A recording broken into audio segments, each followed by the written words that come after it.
তো দুই চিনি আল্লাহ বুঝে জানেন রে বাবা আচ্ছা তোমার মতো নয় তো পাতলা রাইলো কিতা হলিতে কিতা পাতলা দিল কিতা কি জিনিস সঙ্গে তার সঙ্গে আর লুঙ্গা ধরে কি জানো ও সব বাতাই দিতে আমি বাতাই মজানি আন আত দুলু করতে রানি লাগি বেশি বলে দাও তুমি কিছু বলে দে মা খাইতে পারে না তো বেদিছে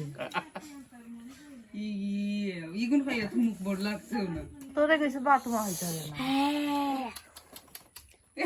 তো এটা তো ইতিহাস হতা কি দিব শেষ এটা মামারে কিছু মজা লাগে আচ্ছা তুমি খাইলাও মামারে দিও করে ওই দেখো দেখো আমি চলে দিতাম তাই আমার মামা আর করে কালকে মুল্লা মামারে কিলা তাইনো ডাকরা মামা আয় আয় মুল্লা মামা সাসা মামা রাখলা সাসা আমার চাচা সাসা মামা রাখলাইলো ওখানে যে ডাকলাই দে তোমার মুল্লা কি লাগে মুখে বাজ করাইছো মুল্লা মামা পানি দাও আমি